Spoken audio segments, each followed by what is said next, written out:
নমস্কার। আমি একজন মা। আমি আমার বাচ্চাকে ইংরেজি মাধ্যম স্কুলে ভর্তি করেছি। এটা কিছুটা অন্যের প্রেশারেই করেছি। আমার নিজের খুব একটা ইচ্ছা ছিল না, কেননা আমি এবং আমার স্বামী দুজনে উচ্চ মাধ্যমিক পর্যন্ত বাংলা মিডিয়াম স্কুলে পড়েই মানুষ হয়েছি, বড় হয়েছি। তারপর গ্র্যাজুয়েশন, পোস্ট গ্র্যাজুয়েশন এইসব স্তরে আমরা ইংলিশ মিডিয়ামে পড়েছি। কিন্তু আজকে আমরা বাংলা, ইংরেজি দুটোই ভালো মতনই বলতে পারি। তাই আমি কাউকে বোঝাতে পারিনি এই ব্যাপারটা।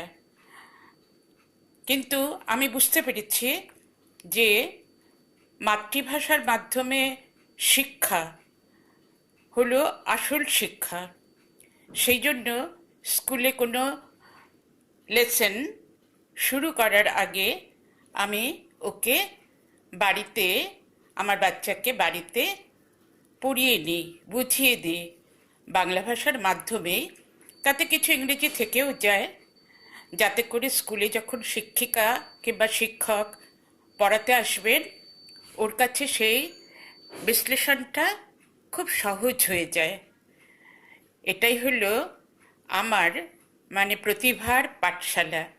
আপনারা দেখুন, দেখে ভালো লাগলে আমার চ্যানেলটাকে শেয়ার করুন, কমেন্ট, লাইক অ্যান্ড সাবস্ক্রাইব করুন, যেটা বেশি দরকার। কেননা সাবস্ক্রাইব বিনা আমি নতুন কিছু নিয়ে এগোতে পারবো না। আবার বলছি নমস্কার। Good morning. এরপরে আসছে ইউনিটারি মেথড। ইউনিটারি মেথড খুব ইম্পর্টেন্ট, যেটাকে ইউজিং দ্য ওয়ান। মনে করো তুমি দুটো পাহাড়ে রয়েছো, দুটো পাহাড় রয়েছে, তুমি এই পাহাড়ে রয়েছো। এই পাহাড় থেকে তুমি এই পাহাড়ে যাবে। তো কিভাবে যাবে? প্রথমে নিচে নেমে আসবে, গ্রাউন্ডে নেমে আসবে, তারপরে আবার ওপরে চড়বে। এই গ্রাউন্ডে নেমে আসার ব্যাপারটা হলো unitary method, using the one, একক সংক্রান্ত। তুমি একটা কোশ্চেনে দেখবে দুটো বিষয় সম্পর্কে দেওয়া আছে। মনে করে এই কোশ্চেনটা, the cost of 5 chairs is 2000 rupees, 2000। What is the cost of 8 chairs? এখানে কস্ট দেওয়া আছে আর চেয়ার, নাম্বার অফ চেয়ার দেওয়া আছে।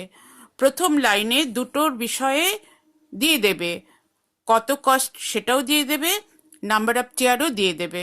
কিন্তু দ্বিতীয় লাইনে দেখবে what is the cost of 8 chairs, number of chair দিয়ে দিয়েছে কিন্তু কস্ট দেয়নি। তাহলে তুমি কি করবে? এই যখন তুমি এখানে থাকবে তুমি দুটোই জানো, যখন তুমি এখানে থাকবে একটা জানো একটা জানো না, তখন তোমাকে একটা টেবিল বানাতে হবে। এই টেবিলটা তুমি রাফে বানাতে পারো, ফেয়ারেও বানাতে পারো।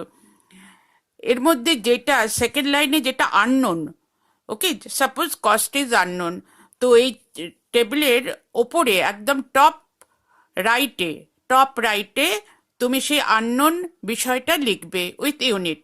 যেমন এই কস্টের ইউনিট রুপিস। আর লেফটে লিখবে যেটা নোন, 8 চেয়ার ইজ নোন, সেই নাম্বার অফ চেয়ারটা লেফটে লিখবে, বিষয়টা, সাবজেক্টটা। তারপরে এখানে ভ্যালু বসাবে। স্টেপ জিরোতে কি হবে? এই ফার্স্ট লাইনটা হবে স্টেপ জিরোতে। তার মানে তুমি নাম্বার অফ চেয়ার জানো 5 আর ওদের কস্ট জানো 2000। তারপরে সেকেন্ড স্টেপে কি, তারপর নেক্সট স্টেপে, স্টেপ ওয়ানে কি হবে? অ্যাবাউট ওয়ান, নিচে নেমে এসেছো, অ্যাবাউট ওয়ান। ওয়ানে সবসময় ডিভিশন হয়। কিভাবে ডিভিশন হয়? Right divided by left. তো তুমি কি করবে? রাইটে হচ্ছে 2000 ডিভাইডেড বাই লেফটে 5, 2000 ডিভাইডেড বাই 5।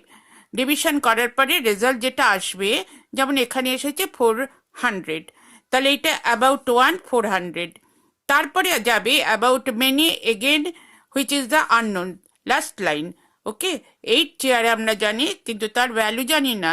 তো ওয়ানে 400 ছিল, তারপরে তুমি কি করবে? এই 400-এর সাথে এই এইটটা মাল্টিপ্লাই করবে, করলে 3200। সবসময় যে চেয়ারই আসবে সেটা নয়, অন্য বিষয়েও আসতে পারে।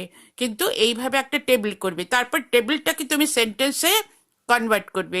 যেমন ছোট একটা সেন্টেন্সে কনভার্ট করবে, cost of 5 chair is equal two 2000, therefore cost of 1 chair equal to 2000 divided by 5 equal to 400, cost of 8 chair equal to 400 into 8 equal to 3200।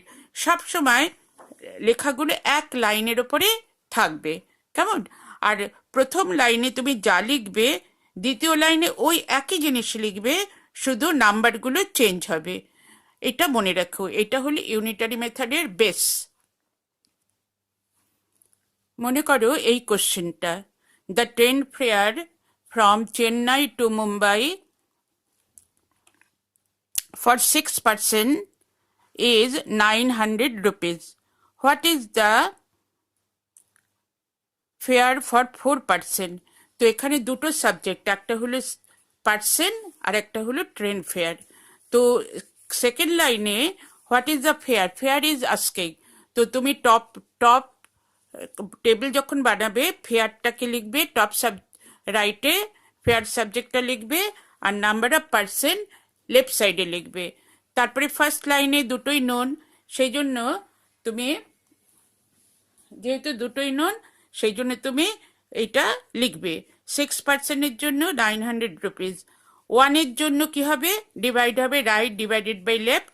তো 900 divided by 6 is equal to rupees 150। তারপরে যেটা last লাইনে 4 percent, 4 পার্সেন্টের জন্য কি হবে, 150 into 4 is equal to 600। এখন এটাকে তুমি সেন্টেন্সে লিখবে, train fare for 6 percent is 900 rupees. therefore এই therefore সাবজেক্ট পয়েন্টটা খুব important. therefore train fare of 1 person equal to 900 divided by 6, therefore train fare of 4 person equal to 150 into 4 equal to 600। তো এইভাবে যদি টেবিলটাকে তুমি বানিয়ে নাও তাহলে দেখবে স্টেটমেন্ট লেখাটা তোমার কাছে ইজি হয়ে যাবে। এইভাবে তুমি বাকি সামগুলো প্র্যাকটিস করো।